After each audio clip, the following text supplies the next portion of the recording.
panahon ngayon, tila baga naging underrated ang changed life or nabagong buhay ng isang tao as compared to dramatic miracles tulad ng physical healings and financial breakthroughs and other tangible signs of God's power. Bagamat mahalaga ang mga ito, hindi ito palaging nagdudulot ng tunay na pagbabago sa buhay. Case in point, ang sabi ni Jesus sa Matthew 11:21, "Woe to you, Chorazin! Woe to you, Bethsaida! For if the miracles that were performed in you had been performed in Tyre and Sidon, they would have repented long ago in sackcloth and ashes." Nakakita na ba kayo ng taong may malubhang sakit, tapos dasal ng dasal na gumaling, at tapos nung siya ay gumaling, tuloy pa rin siya sa bisyo at masama niyang gawain?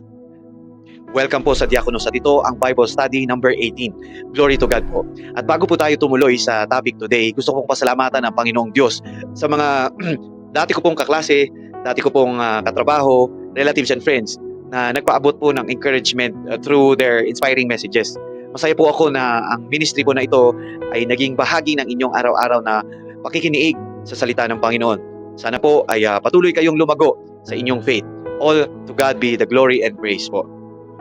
Now going back to the topic, a changed life, though often underrated, madalas hindi pinapansin ng karamihan, is a profound miracle that evidences true salvation. Now let me make things clear lang po ha. Ang changed life or nabagong buhay is not a requirement of salvation or for salvation.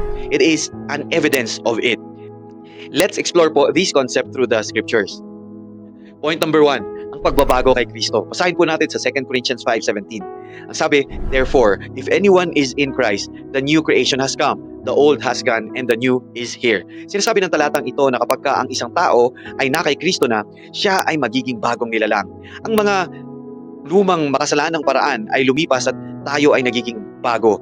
Ang pagbabagong ito ay hindi lamang pagbabago ng ugali, kundi pagbabago ng ating kalikasan. Ito ay isang maliwanag na himala na biyaya ng Diyos, making us more like Christ.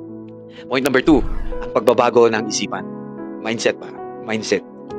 Basahin natin sa Romans 12, verse 2. "Do not conform to the pattern of this world, but be transformed by the renewing of your mind. Then you will be able to test and approve what God's will is, His good, pleasing, and perfect will." True transformation involves the renewal of our minds. Ibig sabihin, ang ating focus ay lumipat na mula sa makabundong pagnanasa tungo sa kalooban ng Diyos. Ang pagbabago ng ating isip ay nagbibigay daan upang maunawaan natin at masunod natin ang kalooban ng Diyos na isang malalim na pagbabago sa ating kalooban. Point number 3, bagong puso at espiritu. Basahin natin sa Ezekiel 36 verse 26. It says, "I will give you a new heart and put a new spirit in you. I will remove from you your heart of stone and give you a heart of flesh." Ang Diyos ay nangangako na bibigyan tayo ng bagong puso at espiritu. Napapalitan ang ating mga matitigas na puso ng puso na tumutugon sa Kanya. Ang panloob na pagbabagong ito ay mahalaga para mamuhay ng buhay na nakalugod-lugod sa Diyos. It's a deep, enduring miracle showcasing God's power in changing our innermost being. Sa pagtatapos, bagamat mahalaga ang mga pisikal na pagpapagaling, pag-unlad sa kabuhayan, ang mga ito ay panlabas at pansamantala. Ang isang nabagong buhay ay isang malalim, pangmatagalang milagro, enduring miracle, ika nga, na nagpapakita ng kapangyarihan ng Diyos. Take note, ang pagbabagong ito ay hindi paraan upang ikaw ay maligtas, kundi patunay na ikaw ay tunay na ligtas. Ang akin pong dalangin na hangarin at hilingin natin sa Diyos na patuloy niyang baguhin ang ating mga buhay. Habang tinatanggap natin ang ating bagong pagkakakilanlan kay Kristo, binabago ang ating isipan at tumatanggap ng bagong puso, pinapakita natin ang kamanghamanghang gawa ng Diyos sa ating mga buhay. Our life has now become a walking testimony. To God be the glory po sa miracle na yan. Let's pray po mga kapatid. Lord, we thank you for the miracle of changed life. Help us to appreciate and seek this profound transformation daily. May your Spirit, may your Holy Spirit po, Lord, continue to renew our minds and change our heart, making us more like Jesus Christ. Let our lives be a living testimony of your power and grace. Sa pangalan ni Jesus na aming dakilang tagapagligtas. Amen. Mga kapatid, ang Diyos ay may plano sa atin. Mahal niya tayo at nais niya tayong magkaroon ng buhay na walang hanggan kasama siya. Ngunit lahat tayo ay nagkasala at nahiwalay sa Diyos. Ang kasalanan ay naging hadlang para sa atin upang magkaroon ng malapit na relasyon sa Diyos. Sinabi ng Romans 3:23, sapagkat ang lahat ay nagkasala at hindi nakaabot sa kalwalhatian ng Diyos. Ngunit dahil sa dakilang pag-ibig ipinadala ng Diyos ang kanyang anak na si Jesus upang mamatay para sa ating mga kasalanan.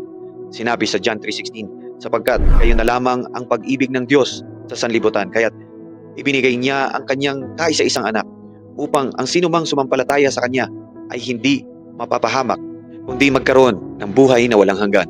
Sa pamamagitan ng kamatayan at muling pagkabuhay ni Jesus, tayo ay maaring mapatawad at magkaroon ng bagong buhay. Kailangan lang nating gawin ay magsisi sa ating mga kasalanan at tanggapin si Jesus bilang ating Panginoon at tagapagligtas. Kung nais mong tanggapin si Jesus sa iyong puso, pwede kang magdasal on your own. Sabihin mo, Panginoong Jesus, inaamin ko na ako'y isang makasalanan. Kailangan kita sa aking buhay. Pinagsisisihan ko ang aking mga kasalanan at humihingi ako ng iyong kapatawaran. Naniniwala ako na namatay ka para sa aking mga kasalanan at muling nabuhay. Tinatanggap kita bilang aking Panginoon at tagapagligtas. Pumasok ka sa aking puso at baguhin mo ako. Salamat po sa iyong pag-ibig at kaligtasan. Amen. Maraming salamat po sa inyong pagsama sa amin. Naway samahan niyo po kami sa araw-araw para sa isang maikling Bible study. Muli, hindi po namin hangad ang kapurihan ng tao sa mundo, yung likes, follows at kung ano paman. Ang hangad namin, kung loloobin ng Panginoon, ay ang i-subscribe ninyo ang gospel ni Jesus Christ. I-follow ninyo ang God's commandment and be more like Christ. Muli, ito po ang diakonos, which means servant. God bless you mga kapatid. I'll catch you in the next video. God willing po.